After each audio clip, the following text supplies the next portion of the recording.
Good evening, hello, good morning, good afternoon, wherever you are. I'll just dial up the microphone a little bit. There we go. So, moin moin. Welcome to Marseille, and now I can actually get active pause off. Cool. How are you doing? Hope your weekend was nice. Welcome aboard the Captain Black Box Twitch channel subscriber experience. Could new subscribers please Captain make Danny. your way to the first class cabin, where complimentary drinks, snacks and premium flight entertainment will be served. Thank you. Good evening, BB. Good evening, Captain Danny. Thank you for the 29 months here on Twitch. Big round of applause for that. Thank you very, very much for that. So, Captain Danny, I hope you're doing good. Thank you for the support. Toto, hello to you. Right, so what we're doing... Oh, I didn't change the... Hold on.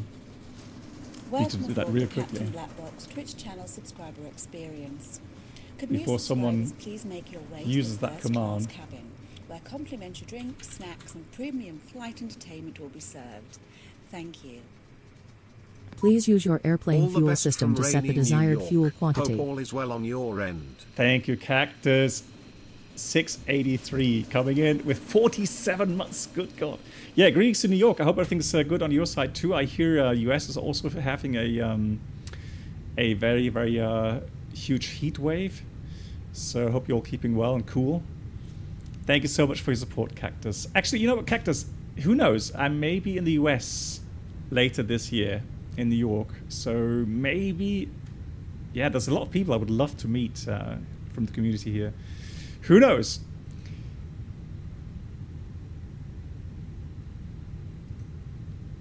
Let's do real time. There we go. That should actually work, right? Cool. That's fueling now. Cool. What are we up to today? We are going to do the following. We're going to first fly the FENIX here, obviously, from Marseille to, I have no Welcome idea. aboard the Captain That's a Black new Box Twitch airport. I channel have no subscriber idea experience. where to. Could new subscribers please And make your way to the first the class reason being cabin, is that obviously where we've got a complimentary topic drinks, today snacks and premium about flight tires, entertainment aircraft will be tires. served. Thank And you. I've got some nice As documents always, as well. a pleasure. Smile. Thanks for keeping us entertained. Hey, Giftek. Yes, thank you so much, Giftek, for your support. 27 months, and yes, we will keep you entertained and edutained, of course, today with a topic called aircraft tires. A lot of cool infos on that, and I thought around that topic I may as well base some interesting scenarios. So we're not just doing flight A to B, we are going to do some interesting scenarios where I will keep you involved, and then we'll get, I don't know, we get to some solution somehow. And then the second flight, we're going to go and do a shared cockpit again with Toto Ritko, developer of the fantastic Challenger 650. And same topic, however, different issues. So we'll then fly from Nantes to Marseille. And the third topic today is the One Engine Out Iceland tour continued in the C414. There we go. Now I have that updated. Fantastic. Cool. So let's see who else has joined us. Yeah, Captain Danny, I'm doing well. Thanks for asking. Although, guys, a word of warning. If I am a little bit slow sometimes in my thought process, or if I fail to find the right words today, I apologize already in advance. I am on day 4 of a fast. So I did a short-term decision on doing a 5-day fast. Last day's tomorrow because I have to work on Wednesday, so I need to get back on track tomorrow, start eating. Yeah, fantastic, Cactus. Would love that. Yeah, would love to meet you guys there. Fantastic. Cool. So I'm going to go and start the process of preparing, and then we'll have a look at the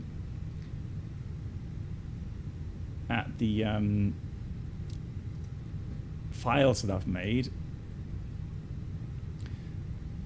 So there we go, init request. And if I'm not completely mistaken, let me just see, shouldn't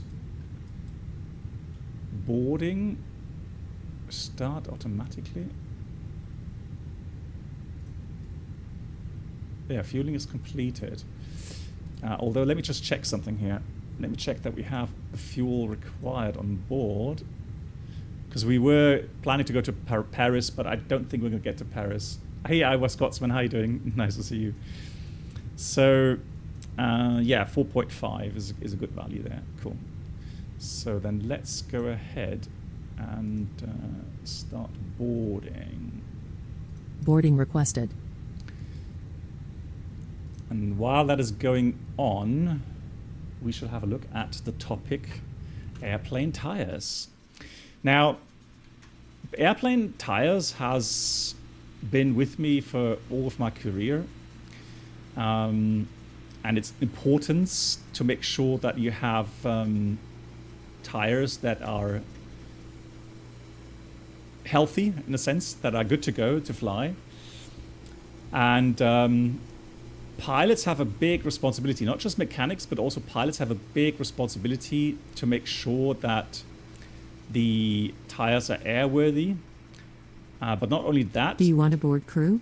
Also to make sure that tires have the chance to get Passengers retreaded. boarding starting. Let me just dial down the sounds for. Actually, as long as it's not too bad. So here, actually, you know what? These tires are actually really nicely modeled. I have to say, they did a good job. So we can actually see very nicely the grooves, 4 grooves. Here we got the shoulders, right? Shoulders of the tires. And like I was saying, when we pilots do our walk-arounds, so it doesn't matter if it's the first officer or the captain doing the walk-around, the tires are thoroughly checked. So they're checked for wear in general. So we would look at how much of the grooves are still visible. And also for any cuts or any visible signs of the reinforcement layers appearing. And I've got some pictures to show you what I mean. Then if they do appear, or if there's anything that we are unclear of, we will call in maintenance to have them assess the state of the tire. And so the main objective is to get the tires off the airplane in a state where they can be retreaded. So let's have a look now at some of the files that I made. I hope the outside noise is not too bad. Nah, it's okay. It's fairly fine. So, hey, Nicotif, how you doing? Welcome aboard the Captain Black Box Twitch channel subscriber experience.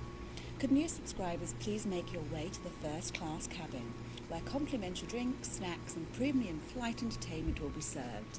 Thank you. Hello, hello. Hello, Nicotif. I hope you're doing well. I hope you had a great weekend. Thank you so much for the 73 months of support. Absolutely incredible. Thank you very much for that. Greetings to Helsinki. Right, let's go and have a look at the document that I made. So, here we go. I hope you can all read that nicely on the screen. So, aircraft tires. So, it's for some reason the British write it TYRE, while the US in the US it's hey Pilot Nerd, how you doing? It's actually written TIRE, and so I'll stick with the English version for now. But both. Oh yes, the Discord. Hang on. Hold on, Toto. Hold on. Let me just see.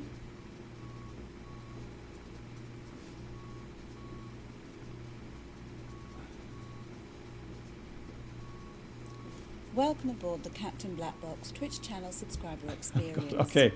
Could new So- subscribers please make your way to the first class cabin, where Yeah, he sent me a complimentary picture of, drinks, of a snacks, mechanic, premium obviously flight having entertainment done will be served. a huge Thank you.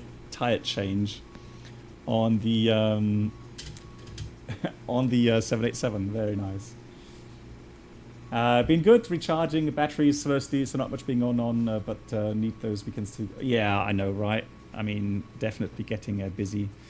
Iowa Scotsman also too. Thank you so much for your support. 32 months here on Twitch. And if you are wondering, guys, why I'm not dual streaming anymore, I've done a extensive explanation on my Discord channel. And if you're interested in finding out why, then have a look there, please. The video today will be uploaded onto YouTube, so all the streams will be automatically uploaded on YouTube as well for later viewing. But there we go. Okay, cool. So, aircraft tires are obviously designed to withstand extremely heavy loads for short durations, and one of the biggest forces acting on a tire is friction. And that is at the moment when a tire touches the runway surface and the wheel spinning up from standstill to over 250 kilometers an hour. This creates a lot of heat, and it's most noticeable obviously by the smoke developing due to the burning rubber. Brand new aircraft tires can withstand up to 300 landings. I've read some numbers, some say maybe even 400, but I think that's a bit much, to be honest. I think there's a difference between retreaded tires and brand new tires. So brand new tires will have a little bit longer lifespan normally than retreaded. And on the retreaded tires, I would say anywhere between 100 and 150 cycles, landings, takeoff landings is doable. However, that greatly depends on many different factors like runway surface conditions, crosswind, wet runway, dry runway, and the landing forces. So hard landing, greaser. Crosswind, obviously, because you're touching down maybe not straight down the runway, so there's more sideways skidding as well. And on the topic of wet runways, I've talked about it and said, well, we do look for a positive or more positive touchdown on wet runways. The reason being is we want to avoid aquaplaning, we want to avoid the tire skidding on the wet surface and then creating a very hot intermediate layer of literally steam that melts the rubber. And I've got some pictures what happens when you start damaging these tires by what's called rubber reversion. So contrary to car tires, aircraft tires are retreaded several times. However, this is for this to be possible, the tire has to be replaced in time, not to become too worn or damaged. This is where the technicians and pilots have a great responsibility to determine when tire has reached a certain wear limit. Aircraft tire tread patterns are designed to facilitate, so these things here, stability in high crosswind conditions, to channel water away to prevent hydroplaning, and the grooves are obviously there to show the wear of the tire. Exactly. So Captain Mitchell, that's a good point. Hello to you. So Captain Mitchell is referring to a situation where the runway 25 right, 07 left had been refurbished, and the concrete they put on was too hard and too well, they had like too how would you say, razor edged, where it literally cut tires and destroyed them on one landing. So they had to kind of waltz them down and get them abrasive. Thanks, Toto. So they were way too abrasive and causing tire damages. It actually caused a situation where we got telexes that told us that we will get 25 left for landing, and we should decline and offer to land 25 right on certain aircraft types for the reason that they ran out of tires. So they were out of stock on certain tires, and that would have meant aircraft being grounded because new tires couldn't be fitted. So another thing is that aircraft tires, depending on the aircraft type, obviously they are put under pressure of around 200 to 250 psi in that region. Can be a little bit higher depending on the aircraft type and the tire involved. But that's a lot of pressure. A lot of pressure, right? One very interesting thing is that tires are not inflated by air or oxygen. They're actually inflated with nitrogen. And nitrogen provides advantages like it's non-flammable. So this allows, for example, for the fuse melt plug function, where in case of extremely hot brakes after rejected takeoff, for example, these plugs melt and let out the gas to prevent the tires from bursting. If that were oxygen or air, that oxygen could actually feed the flames if let's say, the brakes were burning. So nitrogen in this case actually does make a lot of sense. But one of the biggest reasons is nitrogen has little to no moisture, and it prevents moisture from coming into the tires. That means that water vapor isn't present, and so at high altitudes there's no water vapor to freeze. And that also then kind of prevents issues with the tire pressure. If there were moisture in these tires, it would have a lot more influence on the tire pressure depending on the flight altitude. And also the nitrogen prevents against corrosion, again to the preventing moisture being present. So how does a cross-section of a tire look like then? We have obviously the area where you have the nitrogen being filled in, and again, it has the same purpose as for a car tire, right? Keeping it nice and flexible, allowing a good contact with the runway, allowing the shock absorption, obviously shock absorption, very important. Between the inner part and the outer shoulder area, so the area that you see on the tire itself with the grooves, you will have carcass layers. And these carcass layers are obviously there to strengthen the outer part of the tire.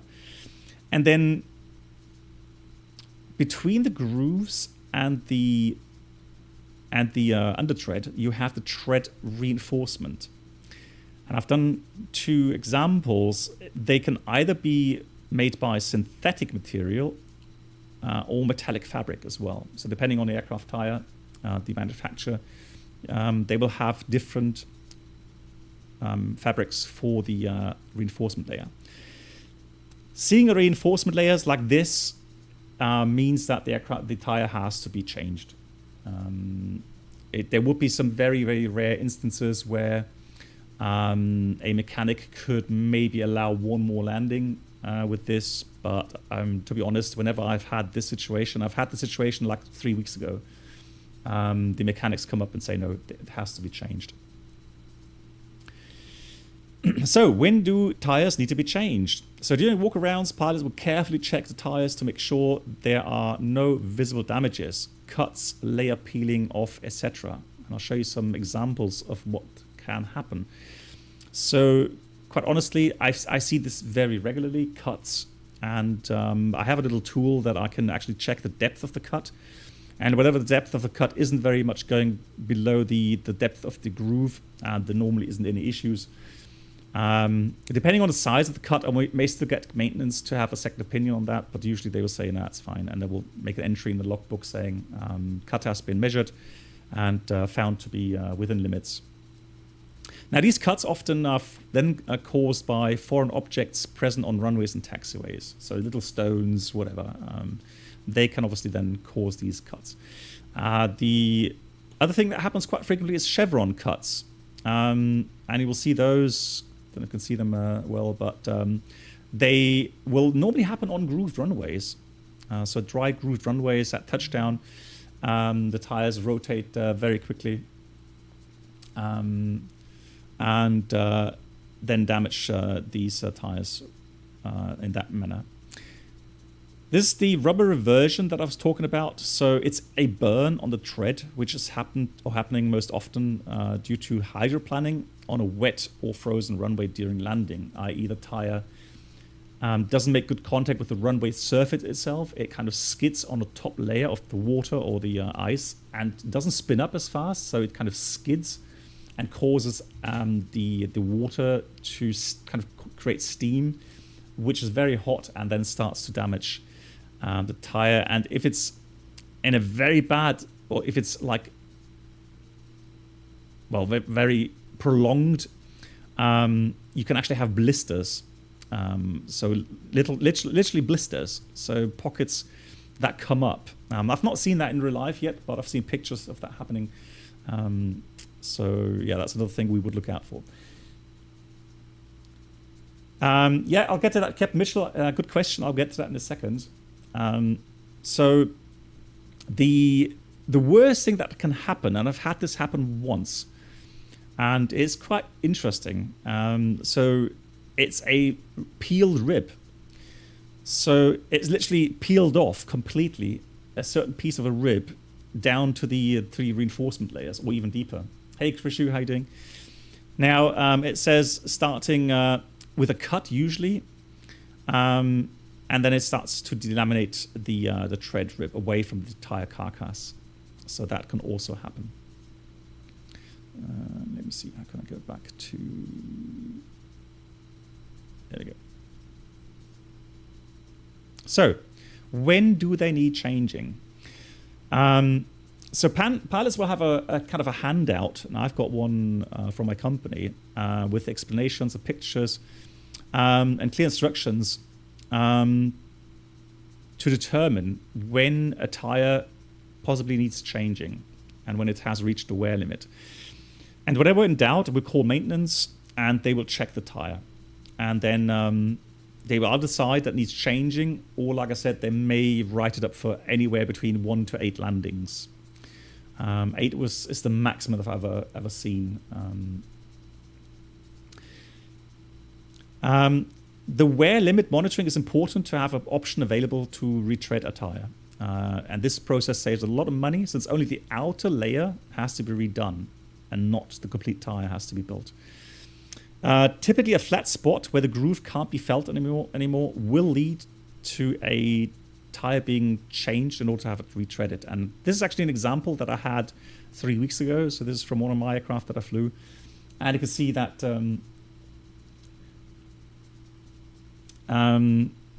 that reinforcement layer being visible. Not much, but definitely visible. And I called maintenance, and yeah, maintenance said it has to be changed. So there was a question on how long does it take? Well, from the moment that I call maintenance and they start the process, it's about an hour. The pure changing of one of those tires takes about, or wheels I should say, takes about 30 to 45 minutes.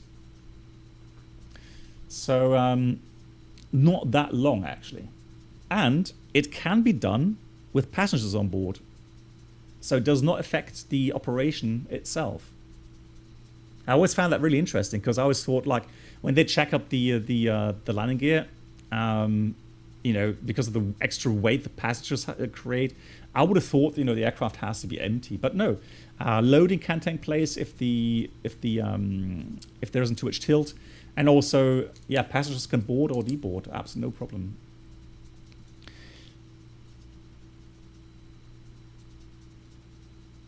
Okay, so I talked about the wet runway issue.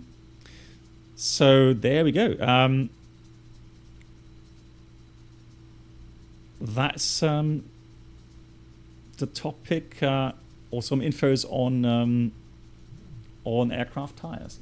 Pilot Nerd, hey, speaking of tires, have you heard of the issues with runway 18? No, wasn't that 25 right, 07 left?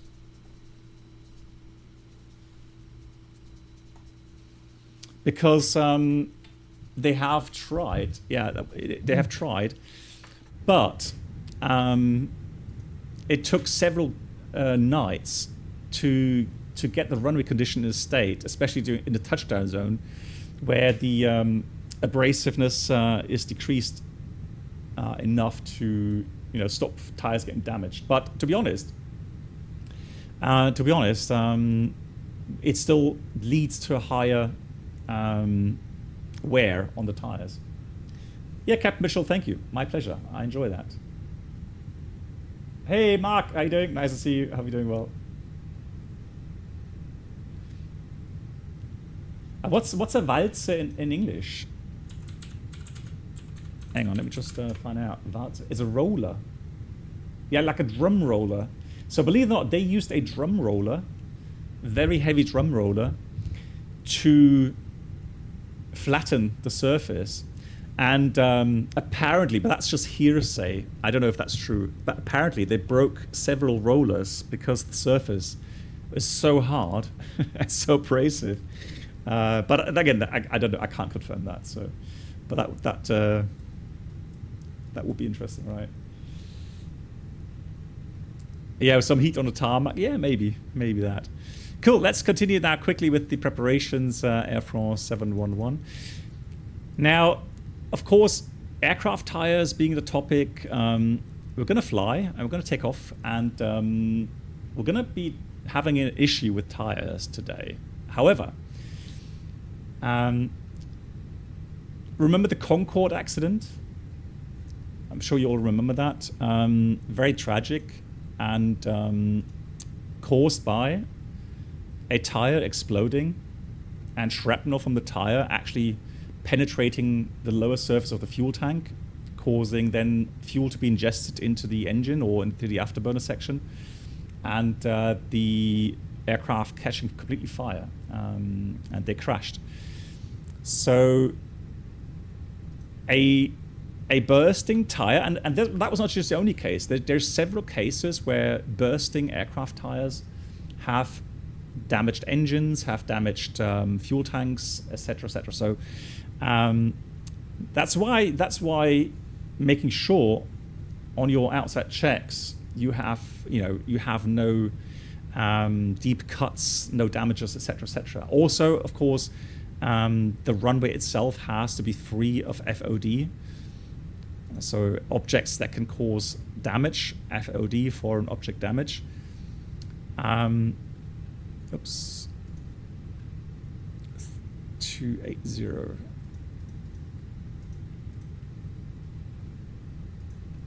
So let's look at the load sheet. Load sheet should be final. Yeah, might as well enter that 54.2.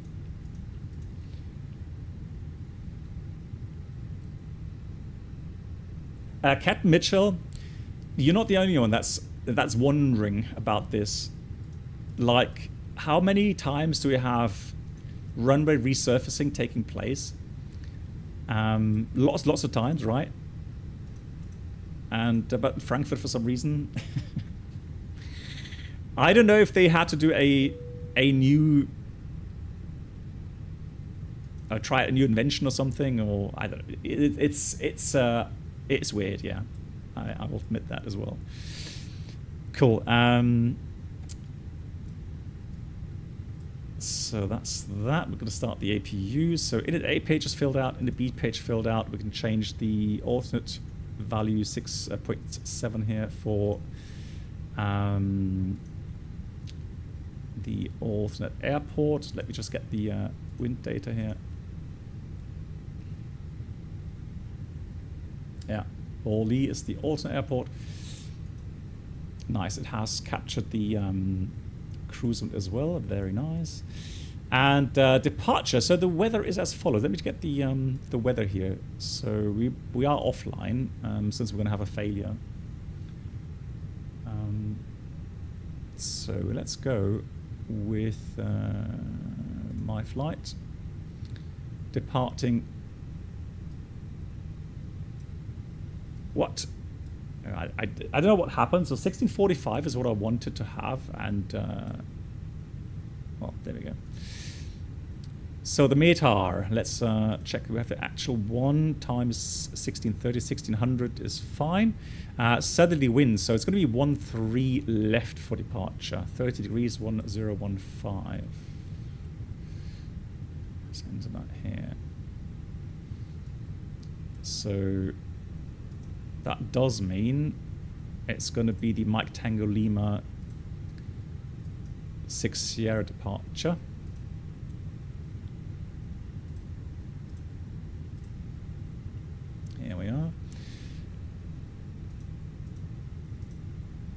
departure.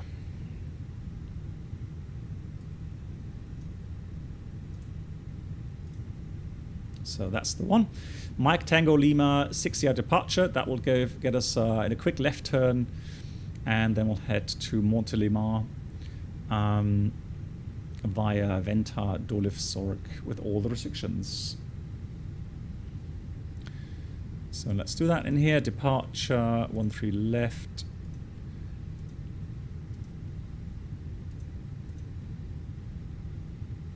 And there it is. Insert, that is closed. Restrictions are as follows.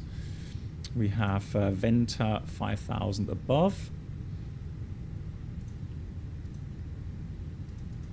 Then we have Doliv 70 above and Sorg 150 above. 5070 150. All correctly programmed. Initial climb is level 70. Which is now set.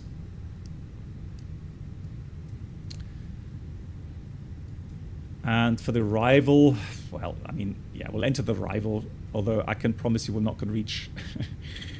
Spoiler alert, we're not going to reach Paris, I'm sorry. So that would have been...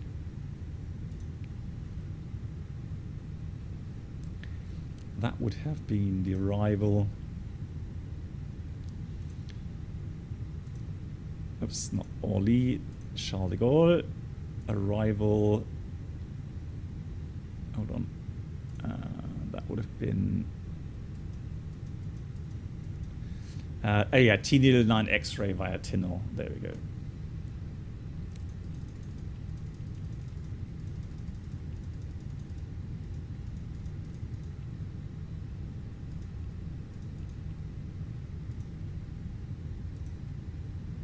And then it would have been the yeah,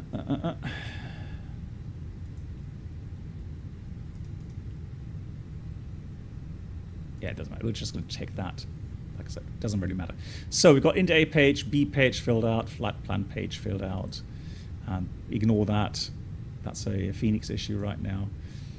Ratna for departure. It's a RNF departure, so I don't think we really need anything, but just in case, we will set Martinique Mike Tango Golf.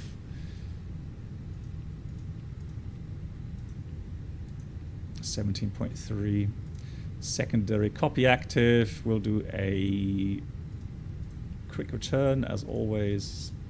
Oops. Lima Fox Mike Lima. It will be ILS 13 left, obviously. We'll do no start, no via. And let's do the performance, and then we're almost ready to go.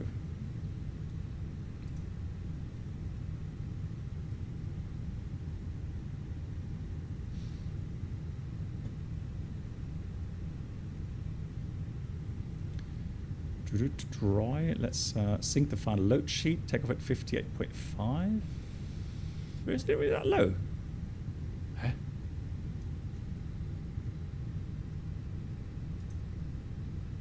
Yeah, it is. Yeah, we're fairly low with zero fuel weight. Okay. Maybe I did that intentionally. I don't know. Let's sync the live weather. We'll put 31 in here and 1014. It'll be full length, so there's no intersection there. 68 on the flex and 1 up 01.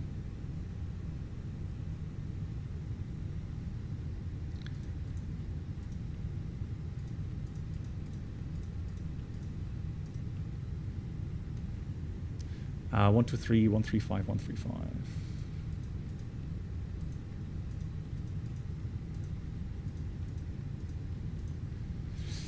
And that's that. And then lastly, we'll have a look at the airport info.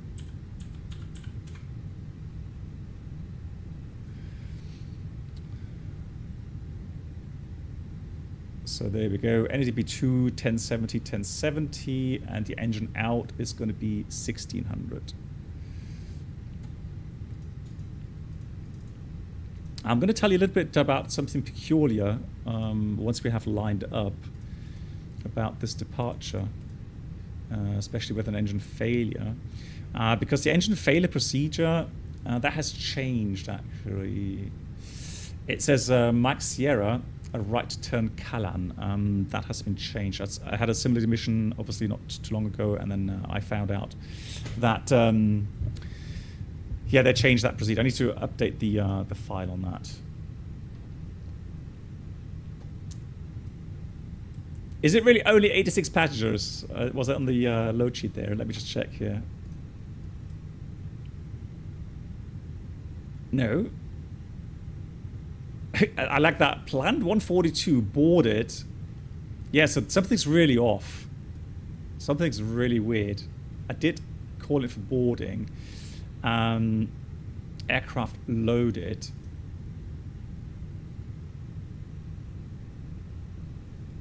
Well, that's so weird. How can it be so different?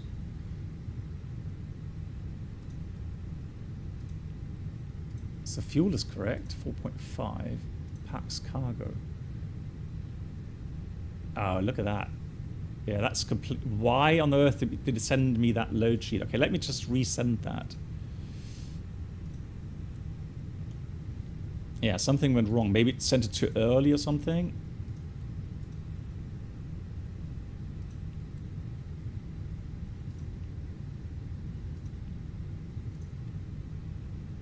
No. How? Why? Like, huh? Like, literally, why? Okay, let's take the EFB values then. So we're going to go with 58.9, 31.1.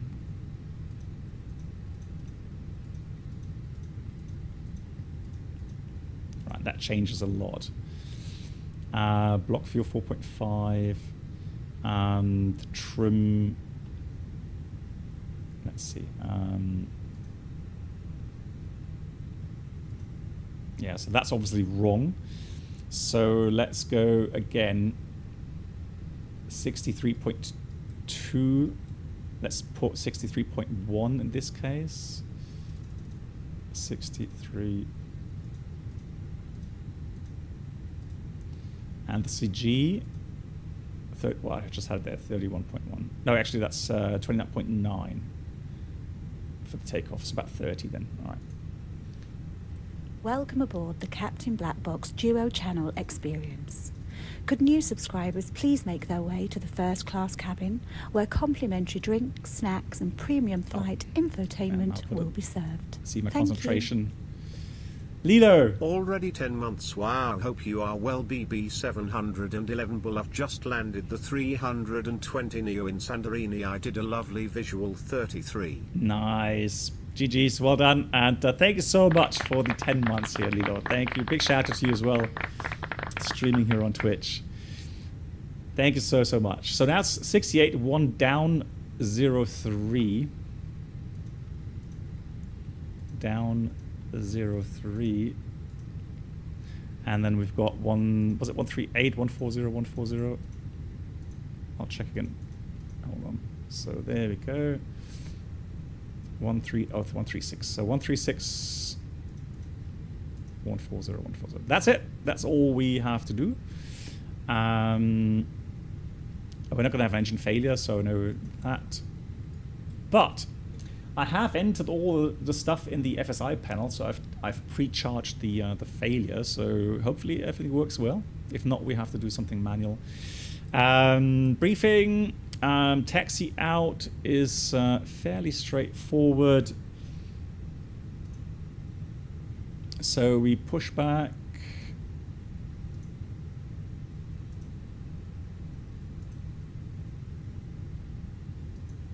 Let's check facing northwest. Taxi out Golf 4, Golf 3. And then we go on taxiway Charlie, full length. No hotspots there. Departing on runway 13 left, Mike Tango Lima 6 Sierra departure, up level 70 according to the waypoints. Sector altitudes are fairly high, 5.5 initially, and then 3.6. Higher terrain, Provence to the north of the airport. Fuel for Paris, according to flight plan, because we can't take the MCD really, flight plan says we have about, no, just Mincon, 200 kilograms. So very brave today. 200 kilograms extra fuel for the Mincon. In case of engine failure, we'll proceed straight out, roughly about 2 miles, and right turn to the south. Could new subscribers please make their way to the first class Engine out, cabin, acceleration is 1600. We climb 4000 radar vectors back to the field. 13 left. Thank you. Hey Funk, how you doing? Good evening. Good evening. How are you doing? Thank you so much for the 3 months. Big round of applause. Thank you for your support. And I hope you are doing well. RTO is not critical, so we'll abort for aircraft not controllable, ATC call, or engine thrust loss before V1. And all the cautions, warnings coming through the inhibition phase. Everything else we take into the air and do the procedure there. And Moldy, hello, how you doing? Threats, specials, apart from terrain, in case of engine failure. So this is one of the things. In case of engine failure, you are potentially getting an GPS warning, GPWS warning, like terrain pull up.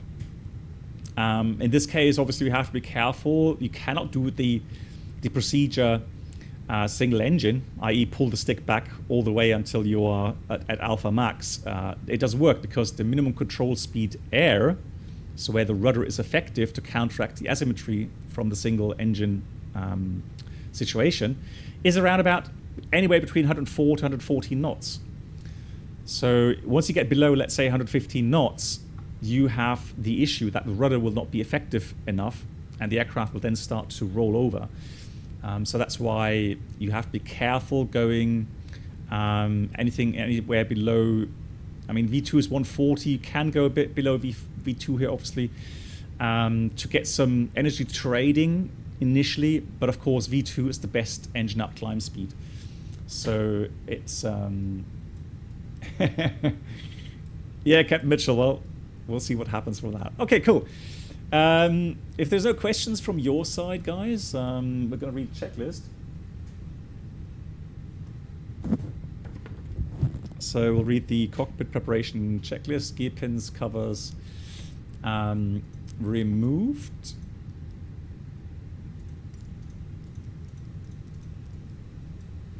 Then we've got the fuel quantity, 4,500 kilograms balanced. Then we have seat belts on, ADIRS, nav, Baro ref, QNH 1015.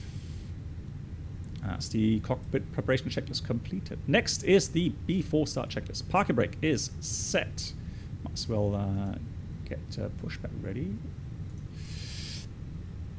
Taker speed thrust. 136, 140, 140, flex 68. Windows. Doors. Closed. The beacon is on, and that's the before start checklist completed. Let's go.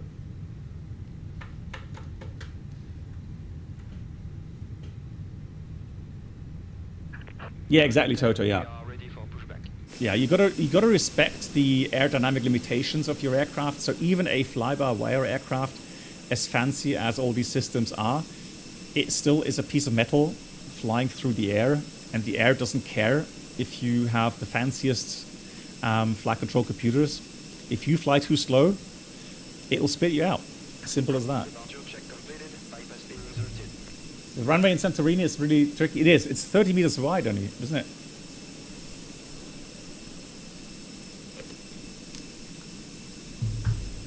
That can cause hard landings, yeah.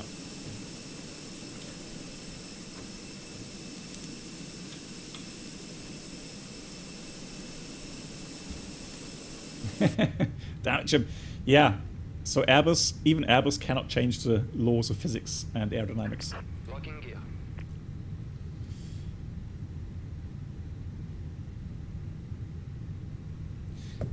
What I will do, guys, So when we have an issue, whatever issue we have, I'll treat you as my first officers, okay? And I do need your nose, left, tail, right. Release parking brakes. Your input then. Commencing push. All engines clear. Start at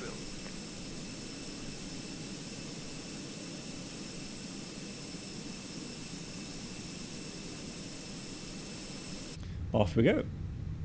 Checklist is completed, so we'll check that we have the fuel pumps on, APU bleeders on, and we have good start pressure. And there we go. Start levels will not at idle. That's because of my hardware setup here. Oh, hold on. Before, do I have everything set for the FENIX? Yeah, I have. I wasn't sure. I didn't know what, or remember what the last aircraft was that we flew here.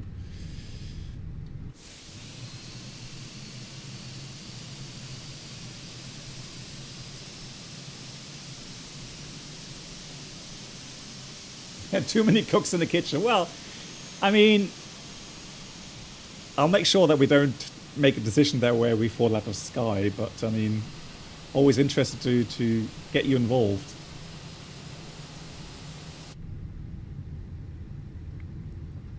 It's a great scenery here. I really like it. Good. Engine start on 1. Let's start engine 2. Let's start engine 1.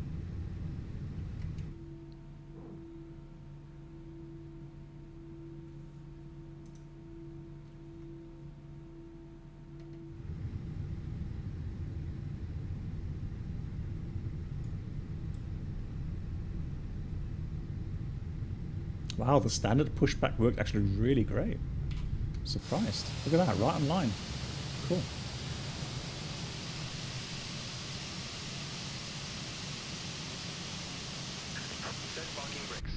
Hey Voyager, moin, wie geht's dir? I think you guys had really heavy thunderstorms yesterday, didn't you? Brake set. Waiting your confirmation for a good engine start. Merci monsieur, we have a good engine start. Brown, we have a good engine start. You can disconnect.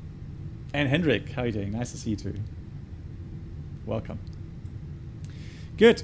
So let's do the items. Flaps 1. That is all good. Gonna wait for the disconnect here. Trim was down 0.3.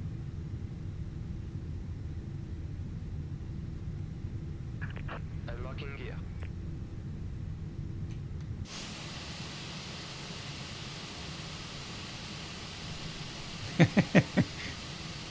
That animation. Lol. Hey MCK, nice to see you. How are you? How was your weekend? I'm sure you're enjoying your Tow track disconnected. Bypass pin removed. your holiday actually. Full up, full down, Clear, right neutral, full left, full right, neutral, rudder, full left, right, neutral. Just gonna wait for the all clear signal to read the checklist. Let's get rid of that. There he is. Yeah, Northern had it bad as well yesterday. Yeah, Voyager, I saw that on the flight on the radar. Yeah, we didn't have that bad of thunderstorms, but a couple here as well. Lots of rain. There's all clear signal after start checklist. Anti-ice is off. Ecam status checked. Pitch trim should be about 30%. Yeah, 29.9, and rudder trim neutral. That's the after start checklist completed. So I'm gonna taxi out to the runway. There he goes. Left side is clear, right side is clear. Let's go. What do you mean you have nothing to do? Come on. Brake check. Pressure 0. Oh, you're studying already? Okay, well there we go. GG. So it's up to A levels now. Do you still have A levels? No, you have something else now, don't you? Toto, well, that's GSX for you. Can't wait for the passengers in the cabin, right? I mean, that must be the best add-on ever. Right, GSX with yeah. Your parents are working from home 9 to 5. Oh no. Okay. Well, that's bad. Fuel truck. All right. Let's look away. You still have A levels. Okay. That's strange. I thought you got rid of them. It is, you know, called something else now. Cabin is ready, so taxi checklist. Flight controls checked. Flap setting config 1+F. Radar predictive windshield system on and auto. Engine mode selector normal and ECAM mode takeoff no blue.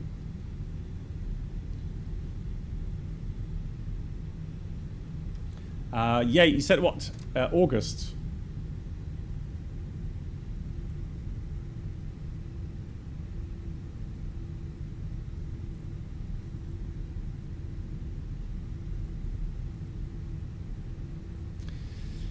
Nice.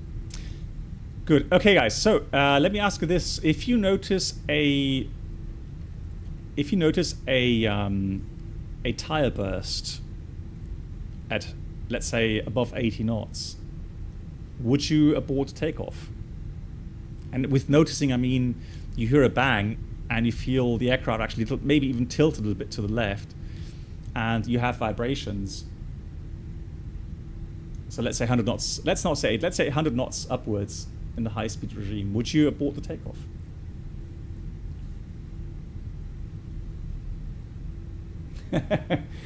Oh well, Toto, yeah. On these routes, yeah, 100% immersion. Then I guess. Yeah, Toto, yeah, please do. Yeah. Okay. Yeah. So then, let me ask you this: what braking action would you expect? So the problem that you have is it's almost impossible to determine if only one tire has failed or both tires have been affected. So I can tell you now, the procedure for wheel damage or tire being damaged or tire damage suspected is that for each tire that you suspect to be broken, you would treat it as brakes released. So we actually are able to calculate our landing distance, input a failure where it says brake released. So that's literally so imagine both tires have blown and you're on the rim. What kind of braking force would you expect? A, and B, would you expect to be able to maintain center line? Yeah, stiff crosswind. Yeah, so there is a lot of issues with actually aborting aborting the takeoff above 100 knots, because you literally do not know what your stopping distance will be. So all your calculations that you've done regarding the stop case are always calculated with an engine failure. They are never calculated with, you know, tire failure or brake failure. Exactly. So aviator, I would do the same. I would continue the takeoff above 100 knots unless the engine is affected. So if the engine were affected, you would get a warning, a caution, or a thrust loss. And that, of course, if you have a thrust loss before V1, well, you have to abort the takeoff, right? So that would make the decision easy. But yes, so a tire burst at higher airspeeds, you would take into the air. Now comes the next question. Would you raise the landing gear?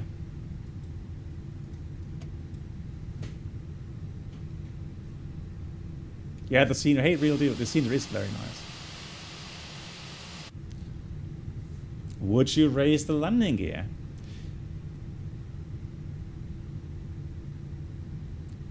Indeed, theoretically, the tire could have parts hanging off it, obviously. And the wheel well has lots of, let's see if I can get into it. You can't see it here, but it has lots of hydraulic lines, cables, etc., etc. So potentially you could damage these lines. So again, you've got to be careful. However, if you have an engine failure, you have no option. Captain Black Box Twitch channel subscriber experience. So, Could new subscribers please make in order to survive first-class cabin, and get over where the obstacles, complimentary single drinks, engine, snacks, and premium flight it entertainment requires will be you served. to raise the Thank landing you. gear. And so you can see this thing Will we gets see quite the complicated. fucking fucker here at Black Box 711? Hey JD, how are you doing? Thank you so much for the 25 months. no Fokker here, no. At the moment, at least, JD. I'm not saying never. Just I need some time to get used to that aircraft. But yeah, I've heard lots of good stuff about it. Good. Okay, so again, quick reaction required. If you are aware of a tire burst, leave the landing gear down. To engine. If you have an engine failure, raise the landing gear. Could new subscribers please make your way Hey, to the Lilienthal. first-class cabin, where complimentary drinks, Oh, man, snacks, 78 and premium months. flight entertainment will be served. Blimey. Thank you. 78 months of support, Lilienthal. Thank you so much. The longest supporter that I have here on the channel. 78 months. Good. Are we ready? Let's hit the road. Or the runway, for that matter. So line up, clear takeoff. We'll do the...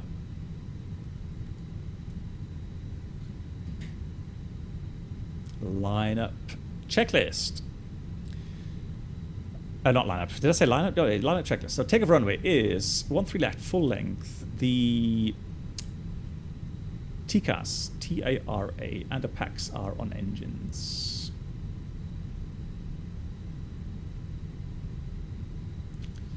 Then let's go and see what happens.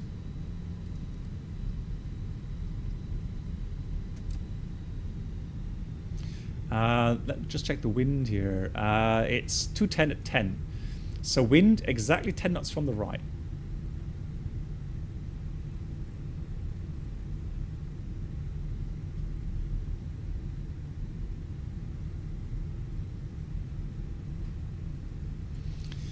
Okie dokie. And off we go. Take off.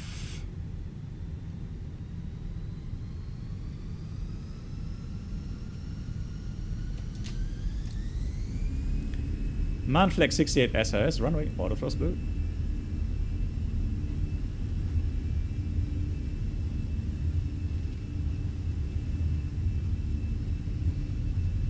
Wind from the right, got to add a lot of left rudder here, 100 knots. So now let's pretend we hear some kind of a gunshot.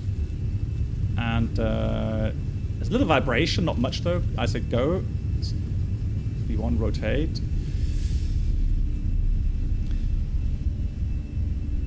Pause rate. And I'll leave the gear down for now, because I have a suspicion that we may have had a tire burst. So autopilot 1. Here comes the left turn. Interesting pitch there, my friend. Thank you. Oh, it's because it's gusty. There we go. Nice speed control. Oh, there we go. Suspicion is confirmed. We have wheel tire low pressure on wheel 1. Right. Let's disregard that for now. Let's fly the aircraft. Aviate, navigate, communicate. Thrust, climb, out blue. And auto thrust 7,000. And then before we switch over, I would ask the tower to check the runway for possible debris, tire debris. Because again, you know, we've had the sensation with that bang and the vibration. We already had a kind of a impression that we had an issue with the tire. Now that confirms that. Hey Bruno, that confirms the suspicion. Let me just put this to 197, and I'm going to try to demonstrate something to you guys.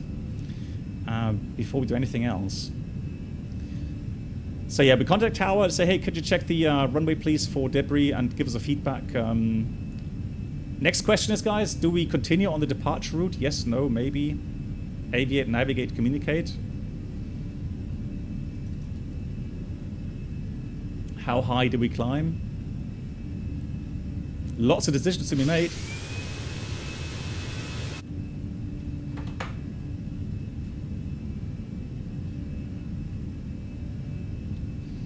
Okay, so initially, if we continue initially on the departure route, we've got to be realizing that there's certain altitudes we have to cross. And so 7-0 at least. But if we go with a sector, if we stay within 25 miles, then 3,600 is good, at least. So all depends on what we want to do.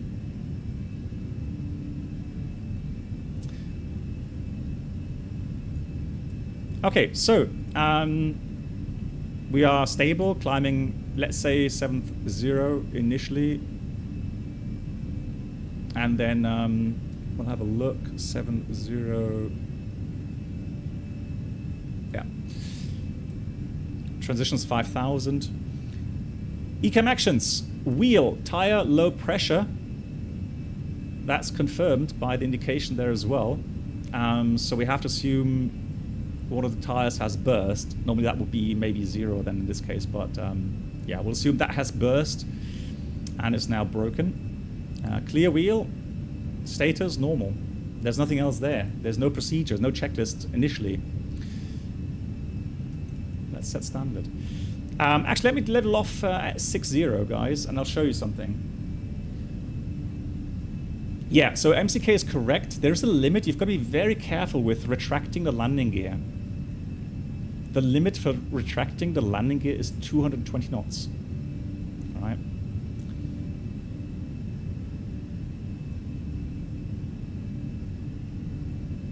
We'll get to that in a minute. So that's on the foredeck section. So right now we're still treating the problem, the issue, right? Outstar.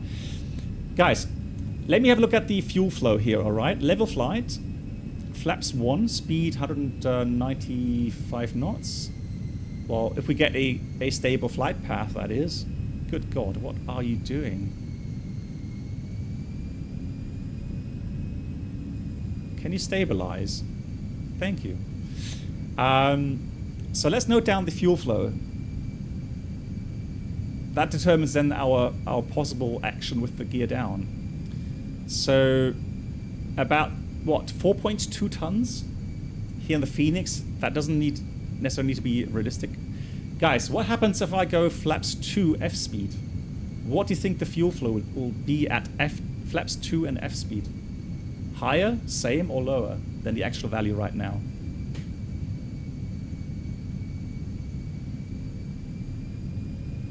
So let's say we want to stay in the area.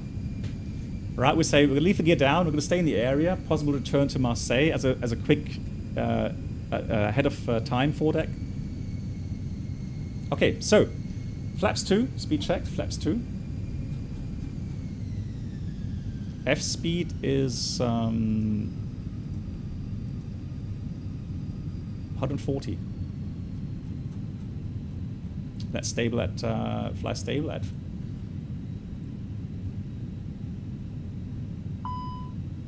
Oh no. Okay guys, we have another issue right now. It says fuel left wing tank low level. That's drastic. So it seems like parts of the tire have penetrated the inner tank and we're losing fuel. So we've got to be quick. Let's get the checklist out for QH fuel leak. A leak may be detected if sum of fuel on board, fuel used, blah, blah, blah. Okay. Total fuel quality is decreasing at an abnormal rate. Well, we have no engine problems, so definitely... yeah, MCK, I'm prepared. Oh, look at the fuel flow, guys. I'm surprised. I'm actually positively surprised that the FENIX simulates this correctly. That's correct. The fuel flow... Flaps 2, speed 150, or at F speed 143, And like MCK says, the parasite drag reduces drastically because you're flying so slow. And not many pilots actually know this. So if you want to maximize your endurance in these kind of conditions, with gear being down, flaps being partially down, etc., and you want to buy yourself time, you don't want to go flaps 0 with gear up. You want to be flaps 2 with gear down. Sorry, if you don't want to be clean and gear up, no, clean and gear down, you'd rather be in flaps 2 gear down and at F speed. Good. Let's continue with the procedure. This fuel value is decreasing at an abnormal rate. And we can see the fuel from the outer is already leaking into the inner. We can't stop that, unfortunately. So, definitely fuel leak. So, when leak is confirmed, it is land, ASAP, and amber. All right, we'll do that. Leak from engine pylon confirmed by excessive fuel flow. Can't really say that. Now, if one inner tank depletes faster than the other, at least 300 kilograms less than 30 minutes, and that's definitely the case, an engine leak may be suspected, or maybe a tank leak. Therefore, thrust lever, engine on leaking side. So what you're trying to do now actually is just switch off the engine to possibly stop the fuel leakage, but we know that won't happen. And the thing is, in this situation, we're not going to open the cross feed, because that would just feed good fuel into the leak. We would avoid that. Actually, wouldn't really. If we were sure that's a tank leak, then we can actually open the cross feed and feed the left engine. So.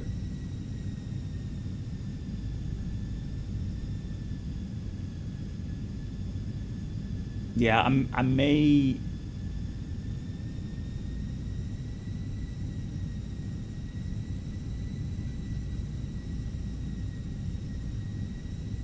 Well, since we're not 100% sure, we're going to shut down the engine. So thrust lever number 1, idle, confirmed. Number 1 confirmed, idle. Ooh, let's hope we don't fall out of the sky. Let's see if the FENIX actually is managing that. Let me go down. Okay, let's declare Mayday, Mayday, Mayday, and then let's go get some radar vectors.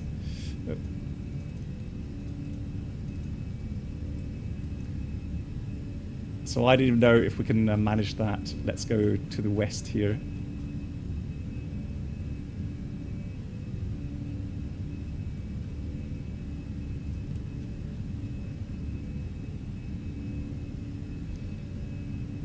Yeah, I thought so. So let's descend initially.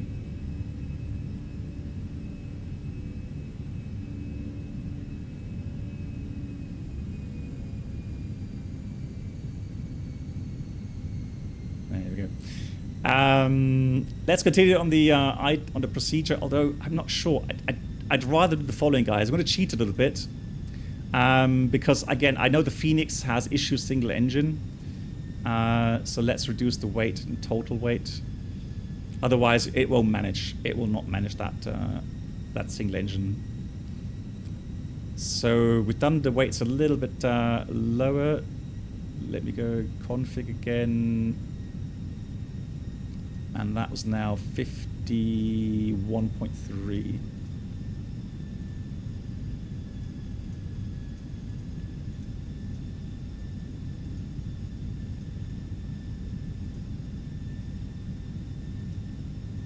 There we go. Good. Continue the checklist. Engine master affected, engine off. Confirm. Number 1 confirmed is off. Fuel crossfeed do not use, and do not restart the engine. Lever MCT is set. So hopefully we can manage to maintain that. Let's do 1015. Good. And now we have engine shutdown. Engine mode select ignition. Ignition. If no fuel leak, well, we have fuel leak imbalance monitor. We'll do that.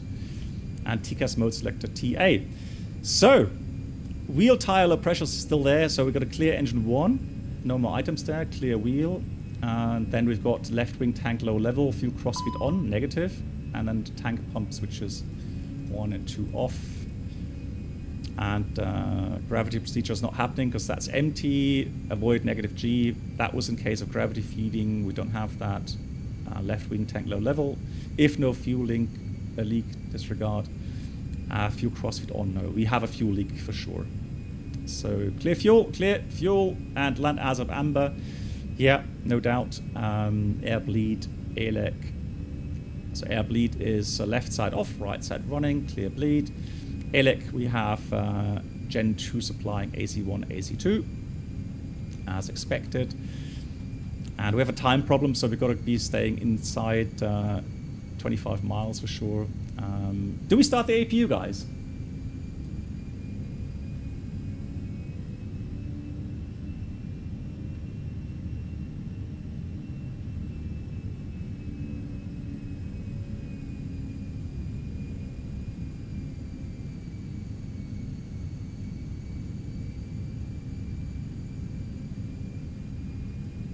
Okay. Yeah, I have no objection. It does lose half, and exactly. Yeah, I see it the same. So fuel right now 1.6 with that fuel flow, half an hour remaining fuel. So we've actually got we called in Mayday already, so there's no need for a Mayday fuel call. Let's start the APU then. Clear ALEC. Right, status. So there's two issues then. We've got status, gravity fuel feeding, avoid negative G factor. Gravity feeding only, cross bleed open, disregard that for now. We're not going to start the engine again. Oh, okay. Oh, it's got no fuel, that's why. Yeah, it's taking fuel from the left side. There's no fuel, that's why the APU, duh. Alright, well I fell into that trap as well, I will admit. One pack only. If wing anti is on, we're not needing that. Cat 3 single only. Inop systems, Cat 3 dual, left tank pumps, engine 1 bleed, APUs inop, pack 1 is inop, main galley is inop, and gen 1 is inop. Remove status, ecam actions completed. Now the foredeck, guys. So,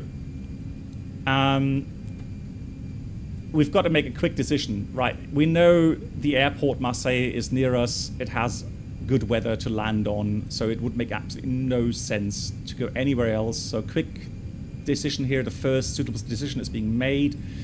Return to Marseille. The only thing really legally you're required to do is you need to calculate your landing distance. So we need to make sure that we actually can land with one tire being burst. And like I said, you would calculate that with one brakes released. That's how we would calculate that. And I've done a nice little chart for you guys, which you can see here. So landing distance procedure, that's actually a list in the QRH procedure. So we have wheel tire damage suspected, which we have. Landing distance procedure apply. And we'll do that. And I think, if I remember correctly, one brake release is around about 2 kilometers of landing distance. And we have 3.2, if I remember correctly. So no problem there. Then taxi with care and refer to taxi with deflated and damaged tires. Hey, Brennelt, how you doing? So after landing, we have further issues. But to be honest, once I'm on the ground, I'll stay on the runway. We'll tell that to the tower. They're going to have to close the airport for a while, that's for sure. But we'll have fire service and maintenance check the tire and the engines, make sure there's nothing wrong. And if we have 2 tires out, you see there's so many restrictions in that regard with max taxi speed. So if a single tire has failed, 7 knots. If 2 tires per gear are damaged, you only have 3 knots in the turn. So you can't taxi very fast. And the maximum nose gear steering angle is 30 degrees. And if I'm honest, I would definitely just simply say, get a tow truck ready We'll shut down the engines after landing, after stillstand, and then we'll just have the aircraft towed to a parking spot. Simple as that. Yeah, so reverse thrust. I mean, we only have one engine left, but yeah, why not?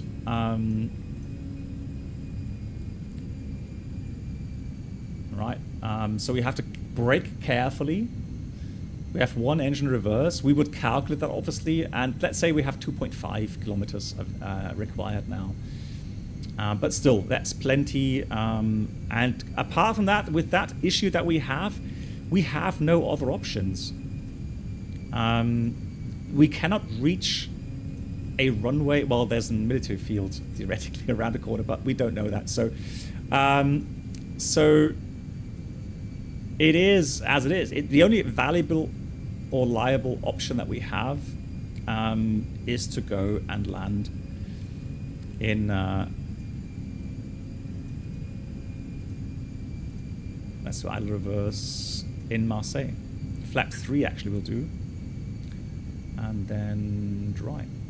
Yeah, so we have 3,160 meters available. Cleared for the approach. We're gear down, flaps 2 already, so that's good. And then we'll read the approach checklist.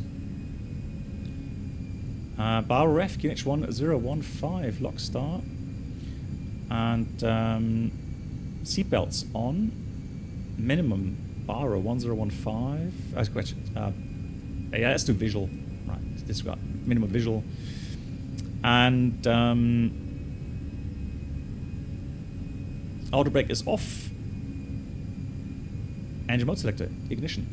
And that's the approach checklist completed. Good. Quick briefing. So we'll descend on the ILS, visual minimum, and the wind from the right 10 knots. And in case of a missed approach, we're single engine, so we've got to go fairly quickly right. Visually. And see if we're able to clear the terrain. So non-standard, if you like. Actually, you know what we'll do? Non-standard, right turn, downwind, visual pattern, and 1,600 feet because of the fuel flow, obviously. So, yeah, disregard anything else. It's a visual pattern in case of missed approach. And then we do another approach. We are time pressed, so there's a little bit of time pressure. So right now, I would say 20, 25 minutes rest remaining of flight time, which is not a lot, really. So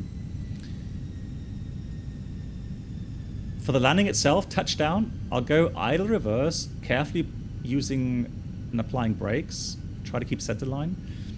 And then if I notice that the braking isn't good, then we'll go full reverse, trying to keep center line, get the aircraft stopped. And after stop, set the park brake. We'll call out attention crew on station to get the cabin crew ready for a possible evacuation if anything goes wrong, or in case we leave the runway. And apart from that,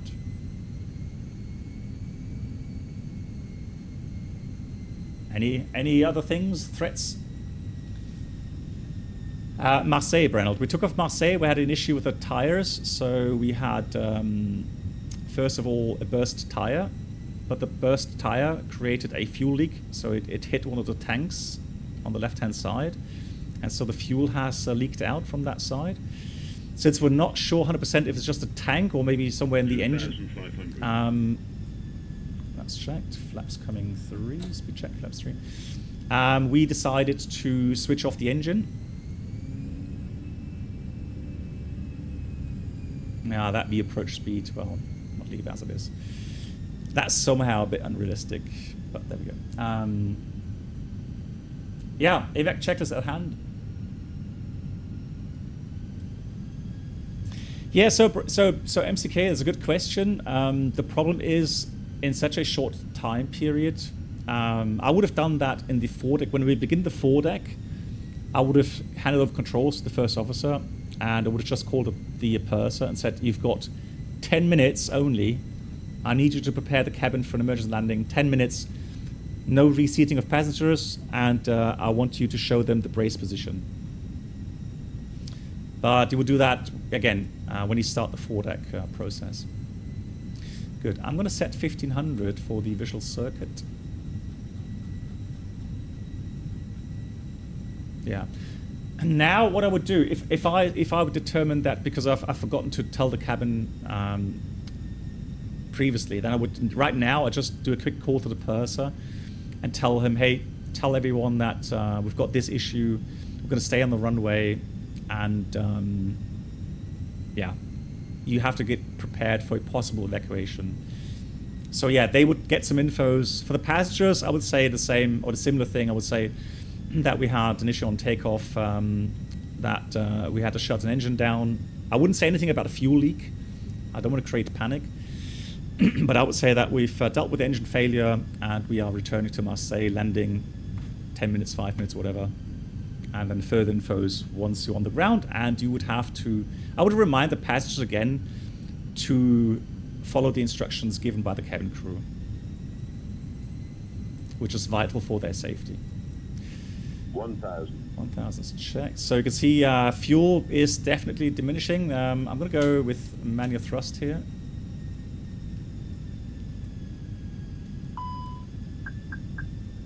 Manual flights.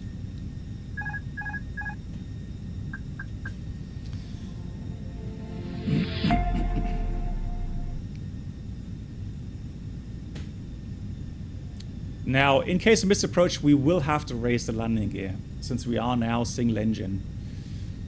There's just no other possibility to get any climb rate. 500. Getting low, correcting. So even though we know that I'm going to have to apply a lot of right rudder, because I'm adding a lot of thrust on the right engine.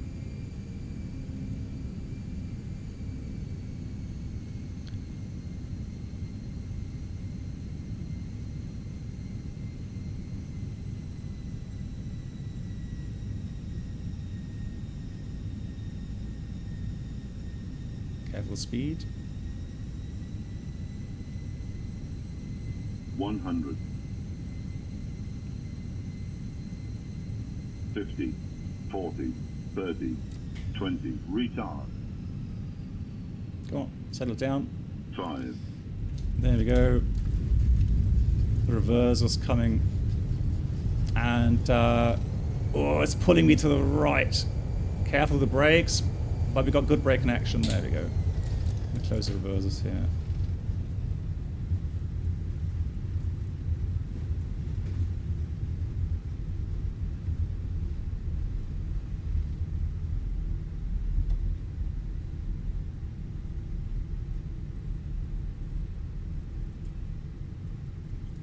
So managed to land the aircraft, park brake is on, attention crew on station, attention crew on station.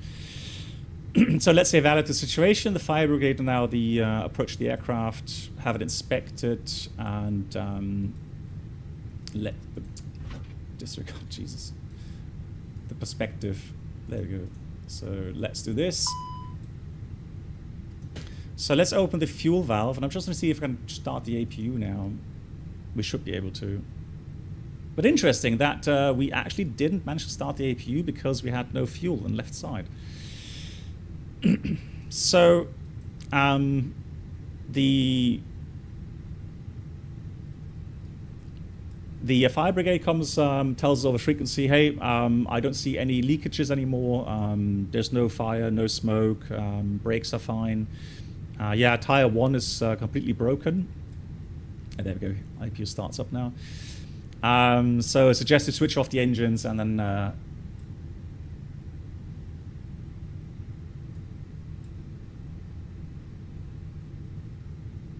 that was just a misclick from my side. Oh, that.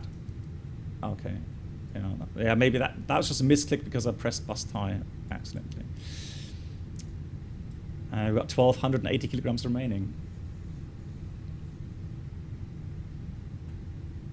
Hey Toto, well, you missed only a few things. So yeah, so from the burst tire we got a fuel leak, and then right, we'll switch off the engine here, and so I call it cancel alert. Cancel alert. That means the cabin crew can now return to normal duties, strap themselves back in, I would make an announcement, say, okay, as you've noticed, we've landed safely back in Marseille, and we've decided to switch off the engines. We will be now towed to the gate, where you'll be able to disembark, and further information will be given to you by our staff on ground. One engine at landing is better than normal ones. They are actually, yeah. It's strange, isn't it?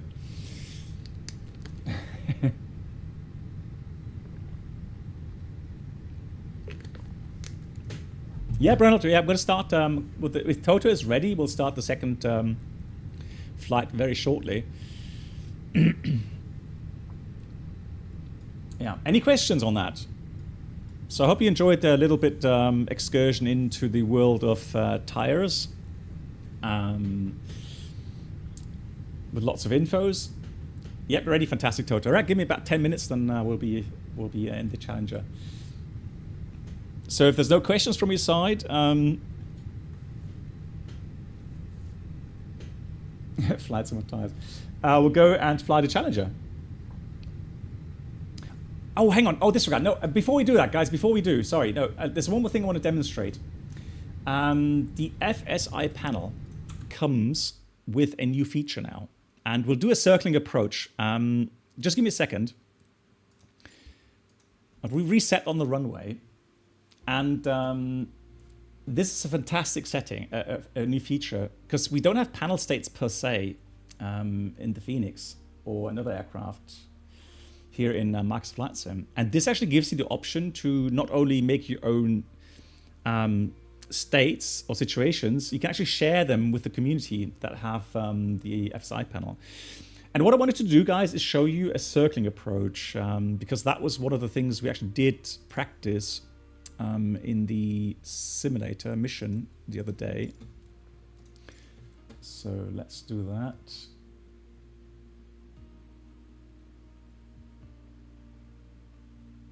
Same thing happens when you shoot a weapon with a weak hand. You automatically have a higher... Yeah, it's true. Yeah, that's true.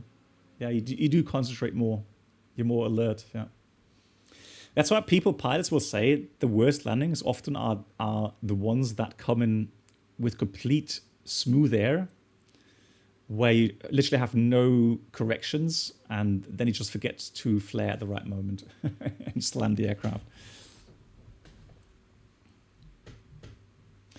So Brendan, the scenario I just showed was not completely like this. We had a hydraulic failure resulting from the tire burst. But the tire burst was simulated really scary. Literally, the instructor failed both tires, and the aircraft actually tipped a little bit to the left, and the whole simulator shook like crazy. But that was at 120 knots, so I said go. Yeah, but we left the gear out, turned left on the departure route, climbed, I think, 5,000 feet, called in a pan, requested radar vectors. And then while we decided about further actions with that, whether or not to raise the landing gear, et cetera, fly somewhere else, start the foredeck, we actually got then the hydraulic, I think it was hydraulic green issue.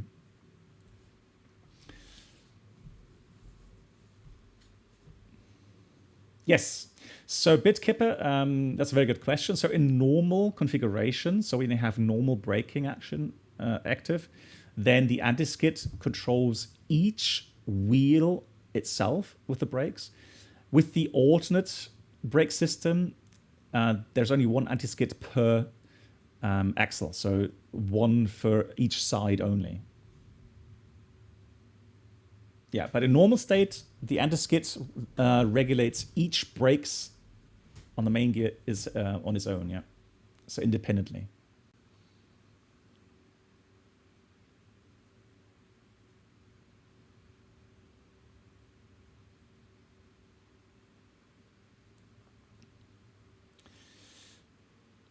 And again, for those that joined a little bit later, at the beginning of the stream, I showed some slides that are made regarding aircraft tires, what kind of issues you get with tires sometimes, what these cuts look like, and rubber reversion looks like on a tire.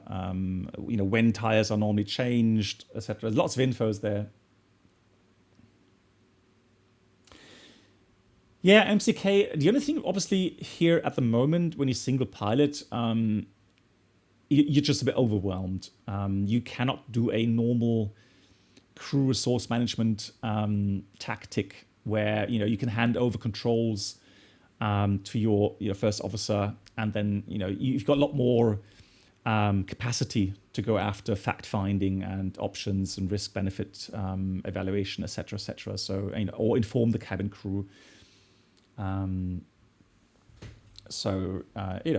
the only thing really. But yes, indeed, these failures, these scenarios, if you practice them here in the sim, it does help you to kind of prioritize and get an overview at least on these situations. Yeah, BitKipper, welcome. Can with an Airbus this happen? What happened? Well, that's a good question, Brenold. The thing is, on the Concorde, the engine intakes were further back on the wing. So I think, correct me if I'm wrong, but I think in the case of Concorde, the fuel leak was ahead of the engine intake. So the engine literally sucked in fuel from the tank, and that, of course, then caused that huge fire and the engine failure. Come on. What's the matter with Microsoft? You could do it. I think it's stuck. Let me restart everything here. Welcome aboard the Captain Black Box Twitch channel subscriber experience. Could new subscribers please make your way to the first class cabin, where complimentary drinks, snacks and premium flight entertainment will be Microsoft is not served. doing anything at the moment. So I'm going to kill Microsoft here. Joining back up with the Twitch crew. Hope all is good with you, BB. Thank you so much to, let's see, just called in Captain Chaos. Thank you so much for the 46 months. Yes, and again, a few words about, Microsoft is refilling the tires. Yeah, they got lots of work to do now.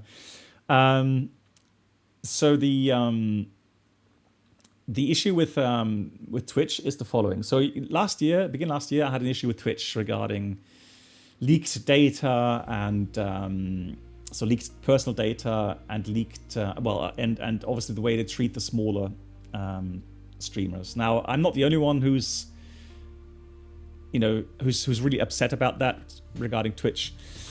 I actually said I'm going to go completely to YouTube, and so I did. However, I got feedback very quickly that the majority of people really dislike the YouTube chat system and the YouTube setup in general, the UI, etc., etc. And of course, the viewer numbers dropped, which was one part, and then that was kind of a little bit disappointing, obviously. But then people continuously asked me, hey, well, can you not at least dual stream? And so I did, right? YouTube being the main platform, and I dual streamed into Twitch as well. However, that already was not really according to the terms of service, so the contract terms Twitch put out. But I said, well, I don't care. If they kick me, well, then, so be it. The thing is, a couple of weeks ago, they changed the terms of service, and they made it more strict regarding dual streaming, and they threatened to kick people, obviously, off Twitch that dual stream. And so I had to make a decision on where to go, either YouTube completely or completely onto Twitch. And so I wrote a little bit of a message on my Discord channel, and I asked people for some feedback. And the feedback showed me that the overwhelming majority prefer to be here on Twitch. And I've stated many, many times that I'm extremely humbled by the amazing support I get for my work, for the streaming, you guys appreciating the things I do. And that has made it possible for me to upgrade simulators, buy add-ons, etc., and also do some good charity stuff as well. And Welcome aboard but in the Captain end, Black Box let's Twitch channel face it, in the subscriber end, experience. it's about Could new subscribers please make your me way to the spending first time class cabin, with my where community complimentary on drinks, stream, snacks, and premium flight and I want entertainment will the be community to served. have the best Thank you. possible experience. Hey BB. Long time no see. Back from my typer rating and I should begin line training soon. Hey, maybe we'll. I'm happy to hear that everything went well. So big round of applause for that, and a thank you to the 40 months of support. And line training, now the fun starts, maybe we'll. Up to now, it's all hard work, but now the fun really starts with the line training. So all the best for that, but I'm sure you'll manage and you'll enjoy that. The last big step to become an airline pilot. So, so I decided then that we're going to go back to Twitch. And what I'll do after each stream, I will upload. There's a little simple option. I didn't know about that actually. So in Twitch, in the dashboard, on the creator dashboard, I have the option with 2 mouse clicks to export that stream directly to my YouTube account. So at least they're doing that. And so it's going to transfer automatically from server to server. I don't have to do anything on that. And then people that want to watch that on YouTube at a later date maybe can do so as well. All right, it'll be saved on YouTube. So I'm sorry for the mess of going YouTube and then back again. But like I said, you know, I'm doing it for the community. I'm doing it for the fun and the interaction. And if I see that interaction starts to die down because of the chat UI not being you know, user friendly, then there's no point in me streaming. That's really kind, Scotty the Hottie. Thank you so much for that. That's really kind. Welcome aboard the Captain Black Box Duo channel. Yes, and Captain Chaos, that's the thing. Could new subscribers please make their way to the first I tremendously class cabin, enjoy where complimentary drinks, streaming, snacks, so- and premium flight infotainment But you know, will be the main served. motivation is Thank the you. community. It's not money or Lima, Fox Mike Lima. You know, it's the interaction, the laughs. You guys cheer me up so often. You know, and we have some silly moments, and we've got some great memories. We've had some fantastic new friendships being created. You know, all of that. So that's the thing. That's really the main motivator behind everything. So.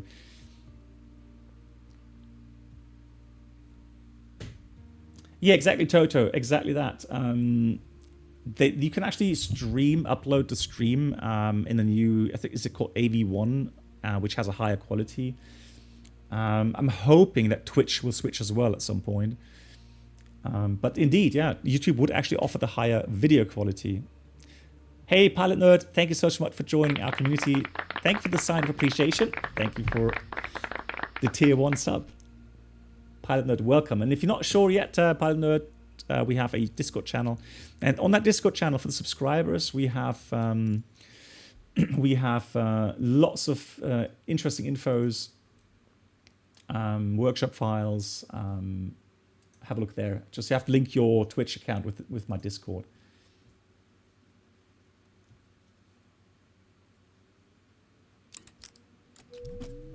So, as I was saying, the FSI panel has received an update where you can make your own states, and I've actually created one yesterday so that I could practice the setup for today.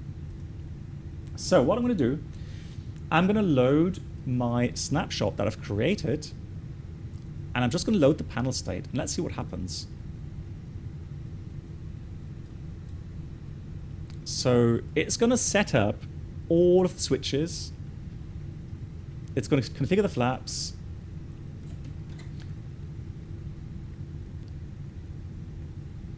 It's going to set the QNH, etc., etc. So, and it's also going to be programming the routing, the speeds, everything for exactly like I've I've set up on my panel state there. So, and it's going through that very quickly.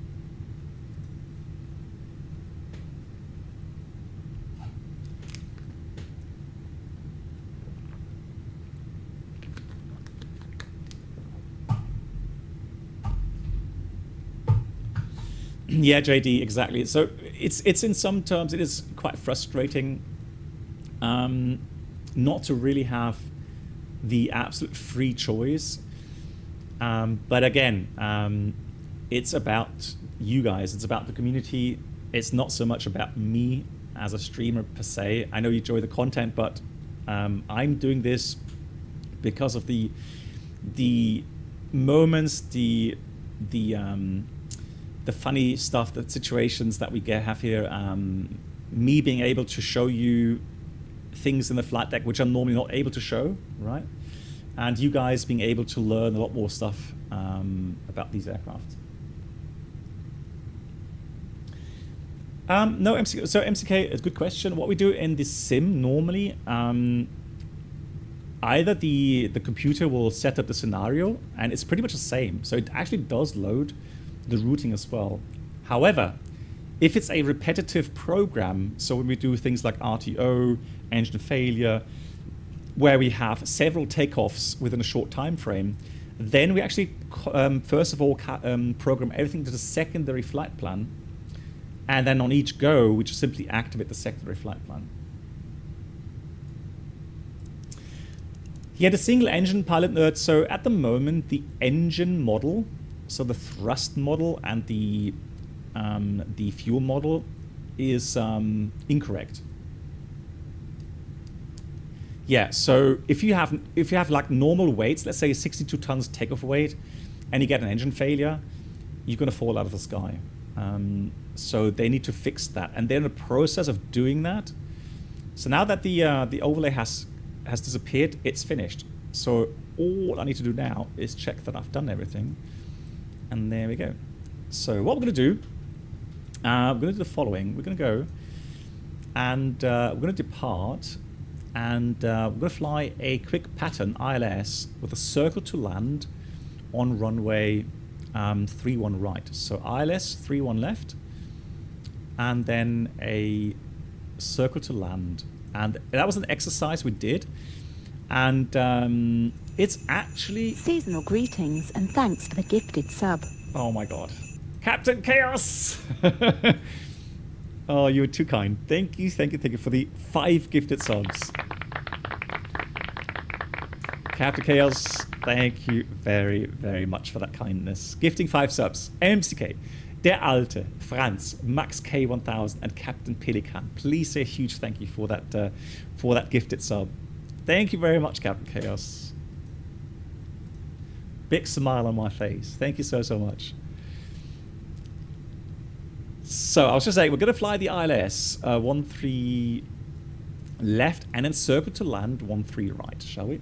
So we're good to go. We've done everything. So lights are on. We're good. Let's do this.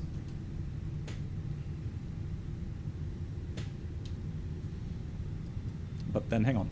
No, all good.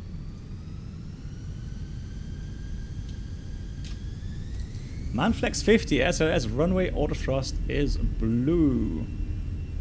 Thrust set.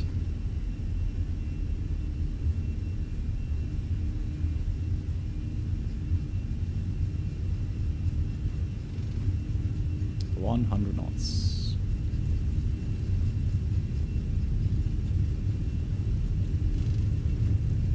V1, rotate.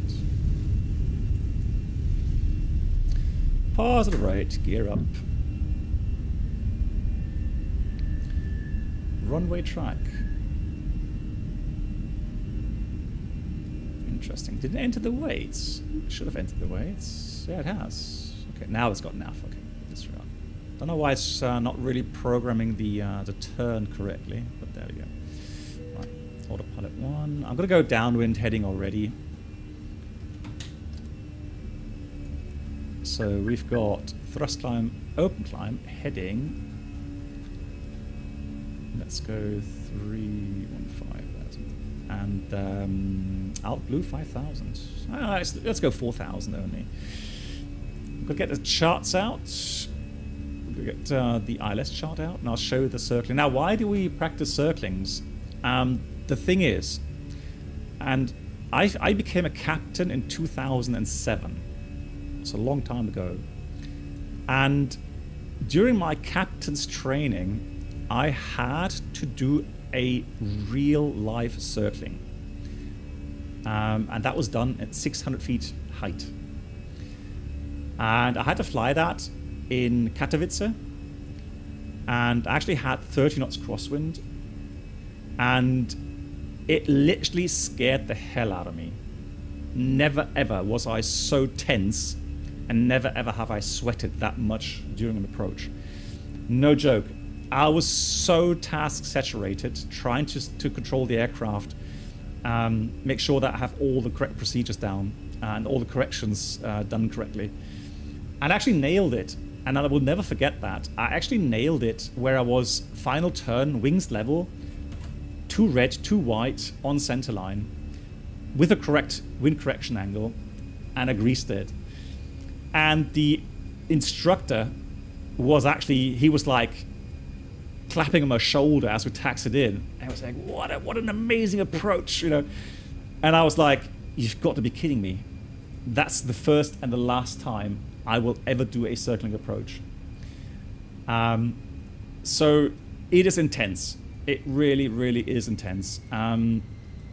There's so many things going on, and the window to make mistakes is so small that if you don't do everything correctly, the misapproach is a sure thing. So what we're going to do, quickly check the weather.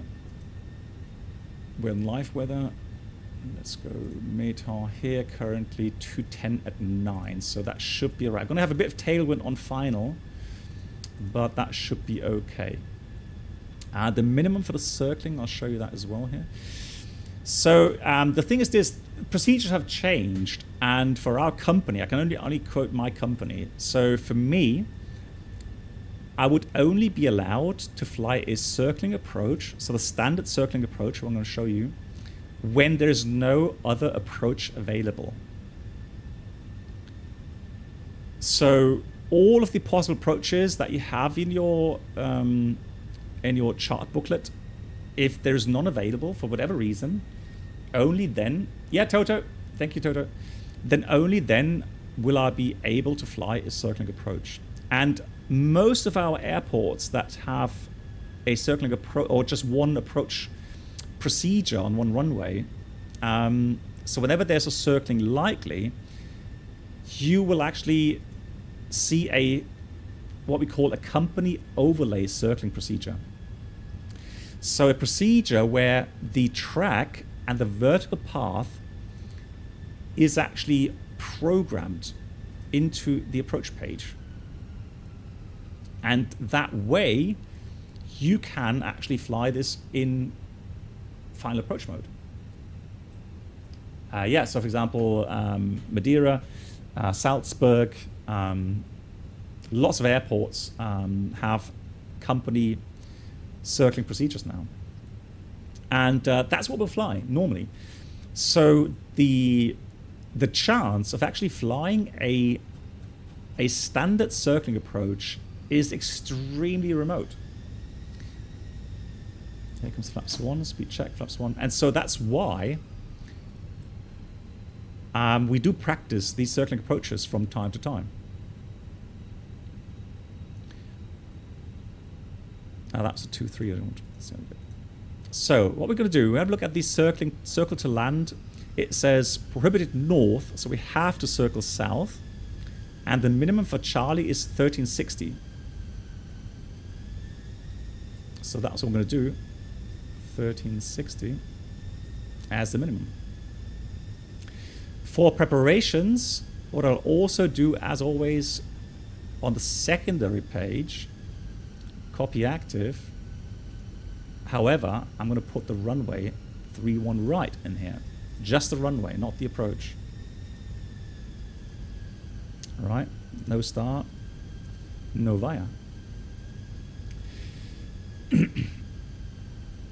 And then once we're in the circling, we'll activate the secondary approach or secondary flight plan, so that we can use the approach mode.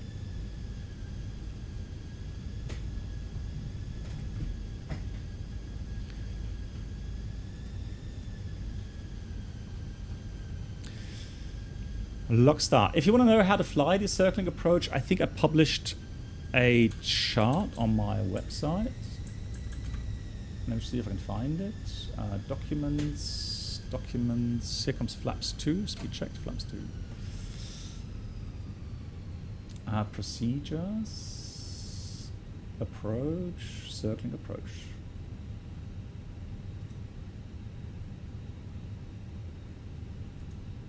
There we go. So we descend on the ILS to our minimum. Then we break off 45 degrees with the track mode. 45 degrees to the right in this case. Once the wings are level, 30 seconds timing. Once the 30 seconds are over, we'll go on the downward track. No correction. And then 3 seconds per 100 feet height. No wind correction. In this case, we are at, what, 1300, so round about 39 seconds. We'll turn base and final. Now, the thing is, we fly the initial approach in config gear down, config 3. So it would make sense to actually have config 3 for landing, because that way we can already finish the checklist completely. And that helps us then to navigate during the final phase. On the progress page, I always put in Lima Fox Mike Lima, in this case 3-1 right. So I have a distance to runway. That really, really helps with the situational awareness. And of course, Mark will do the same here. He would put in Lima Fox Mike Lima 3-1 right. And then the opposite is going to be 1-3-2. And that way, we will have a center line that we can check. Here comes the gear down. There's the runway, a lot of wind. So we'll have a bit of tailwind on final. So it's probably going to be, with that wind, it'll probably be fairly much a continuous turn. I don't think we're going to go wings level base, but we'll see. We'll see how we manage.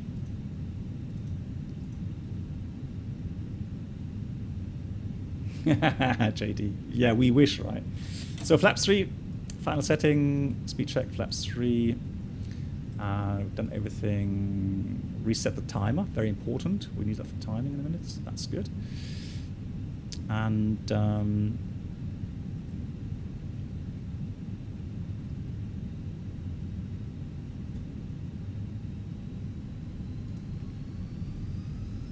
yeah, I'm going to go with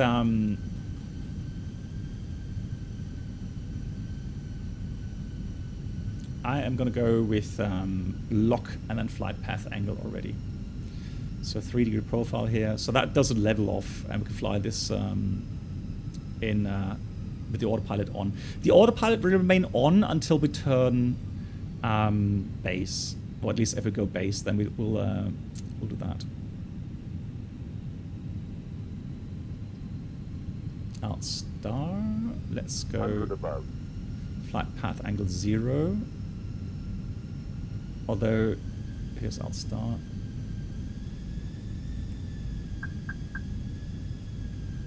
Let's see. Yeah, we're trying to nail the 1360. There we go. Minimum. Continue. Come on. 1360. And we're going to set the misapproach, let's say 4000 here. Good. Runway's inside. So 45 degrees to the right. It's about 177 if I have the right maths. 177. Off we go. Track.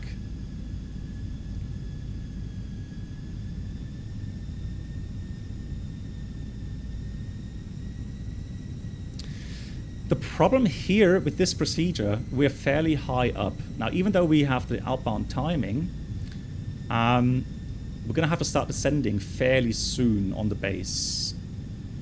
And also, it's all on 4 degrees. So the power piece, here's 30 seconds now. So the power piece is 4 degrees normally. And that means, obviously, higher descent rate required anyways. And this makes the circling here in Marseille a lot more challenging as well. I'm going to go now to the plan mode. So I have the 2.5 mile offset better visible. So 30 seconds, and then we go back to 132.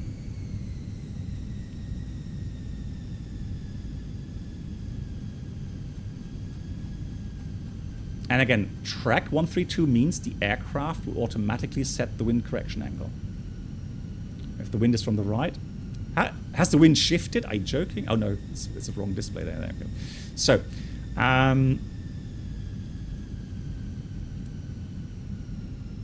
yeah, there's a top-down view. Oh, I was going to take nav, not plan. So there we go. So it's a little bit closer in than what we normally have, right? Reset the chrono. Also, if you want it, well, we're visual with the threshold there. Landing checklist. Camino, landing no blue. Landing checklist completed. Right, there's the threshold. Timer start. So 39 seconds. Yeah, Bob, read the, if you can. I'm not sure, do you have access to my Discord? I explained the issues that I have.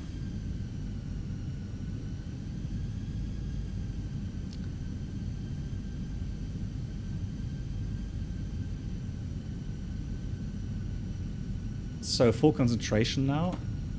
And thrust. Oh, activate the secondary.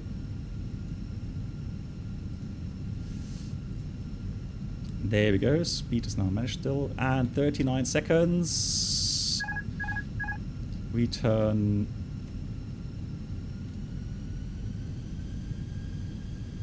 And you can see the terrain already coming in. So we've got to do the turn. And again, we're going to start descending. And we will do a continuous turn. I think we'll be overshooting anyways. Progress page here. Speed, speed, speed. See if we can recover that. Speed, speed, speed. I hear you. Why are you... I guess it's load factor. Speed, speed, speed. Speed, speed, speed. Yeah, we're going to be high in the profile here because it can't descend the way I wanted to. So 1,000 feet per minute. Yeah, it's not going to. That's not going to work. I can see through the picture already. With 1,000 feet per minute, ain't going to work. On a 4-degree profile. So you can see that this procedure is very, very, very difficult to do here in Marseille.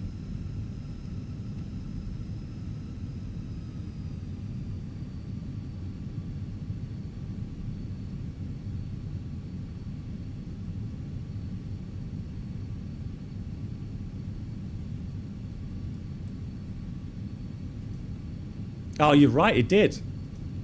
Lol. Right. Go around flaps. Speed is check flaps 2. Mantoga, SRS, out blue. Go around track. Auto thrust. Pause the climb. Gear up. Autopilot on. Alright. We'll do a quick reset for the approach at 2,000 feet. And then we'll do activate approach phase again for the ILS. Out start. Lever climb.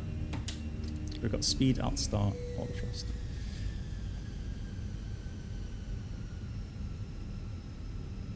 Yeah, I don't know why it reset, because normally it... Unless... Well, you can't set the secondary performance. So I don't know why selecting secondary flight plan or activate the secondary flight plan actually changed that to config full. Quite strange.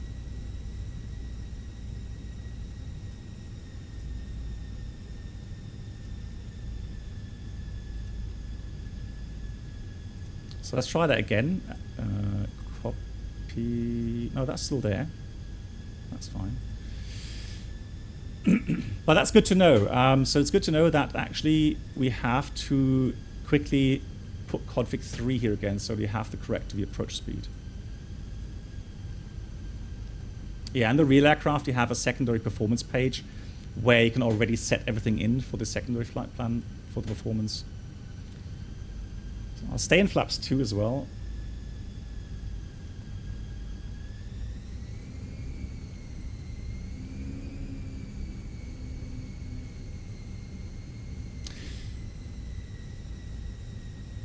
So this time, since the FENIX is a bit twitchy with the speed call out, I'll stay a little bit on higher speed. But again, you need to descend. You need to get the aircraft down to 1,000 feet per minute very quickly and then just keep it. Otherwise, it won't work.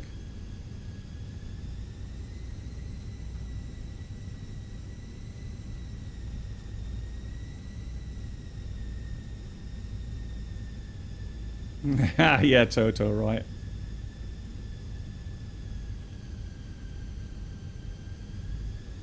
Also, we're still very heavy. Normally wouldn't have that much fuel. Let me go config, fuel 3000.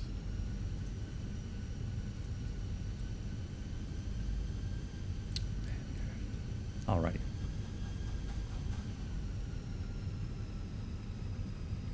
So gears coming down. Let's arm the approach. Actually, no, let's go localizer only. So we've got lock blue, heading autopilot 1.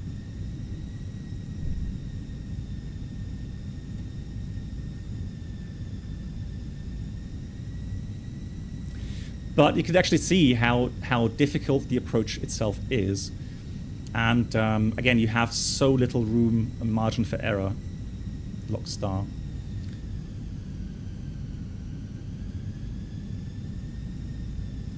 There's the airport. All right, let's see if we can do it this time. So the turn to final isn't the issue. So the tailwind isn't the issue. The issue is trying to get the aircraft to descend and stay on the descent. And this is one of the things that here in the sim is just simply a little bit wrong. So in the real aircraft, the stick, any input you do in the vertical axis is really direct. So if you want to get the aircraft pitched down by a certain amount and you do the input in the stick, and it's literally by muscle memory, the aircraft will do it. And then once you let go and put the stick into the neutral position, the aircraft maintains that pitch angle, and so that rate of descent that you've put in very reliably. Something that the FENIX does struggle here. So in the real aircraft, it is a little bit simpler. So I'm going to put this to I'm going to leave that at 150 for now. So approach checklist is completed. So once we do a go around, we have to read the approach checklist again. Well, okay, I'll read the approach checklist. Otherwise, people will be shouting at me. Bar ref 101 4 set. Then we have seatbelts on, minimum bar row 1306 feet. Coming up to minimum in a second here. And then we've got auto brake low and engine mode selector norm. Let's level off. Minimum. Continue. Going to pre-dial our track. 177.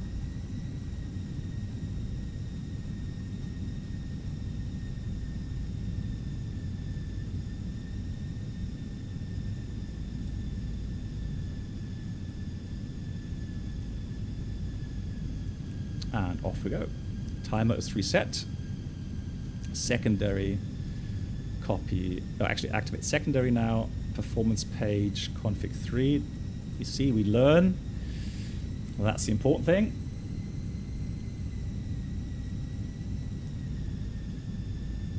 And now I should be able to use the approach. Yeah. So chrono started. Wings are level. Almost level.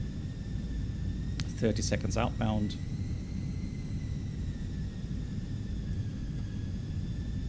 There's the runway. Center line.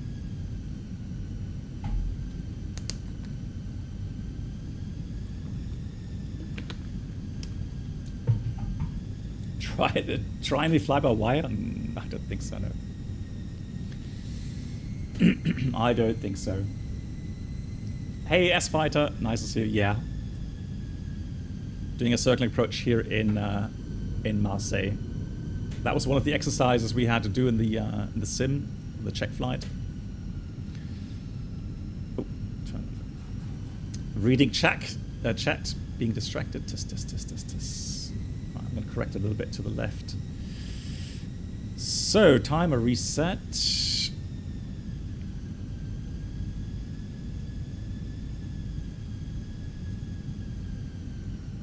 Yeah, so a bit further out this time. Not quite 2.5 miles, but 2 miles out, which is all right. Not too bad. So, there we go.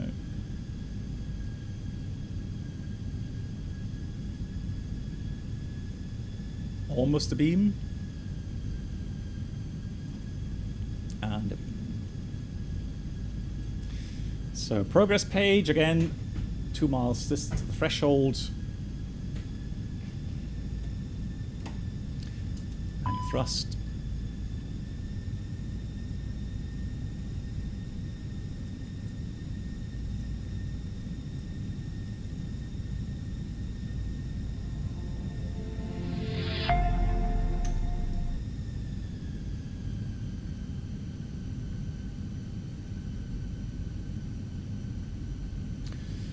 So timer is almost up. Here we go. Turning base. Waiting for the landing checklist to come up.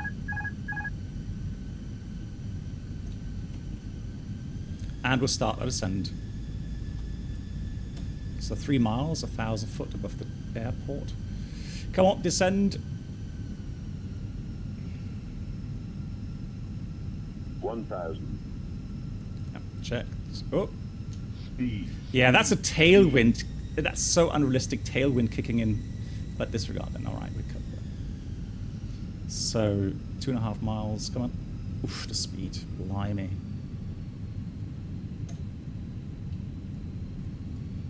Well, that's Microsoft for you. All right, cool. 3 red, 1 white. So we're a bit better off this time. Disregard the speed control. I'm sorry for that, but that's unrealistic as well. The real aircraft doesn't do it as badly as this.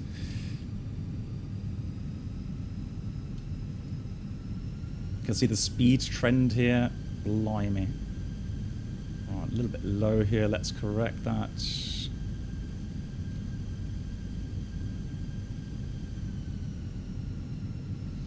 All right, 1 white, 3 red. 500 feet. We should be aligned with the center line again. 500. Let's say we are. So in the check flight, I think the instructor would take some notes. All right, and then we'll debrief on that. So we can see that we have to have like 1,000 feet per minute rate of descent just to maintain that path. Landing checklist, incoming landing, no blue. Landing checklist completed. So that, look, 1,000 feet per minute, and we're still getting high in the profile. 100. 50. 40. 30.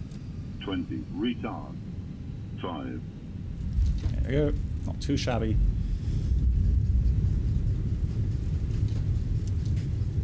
Nice that the reverse thrust doesn't activate this time. I don't know why. Okay, manual brakes.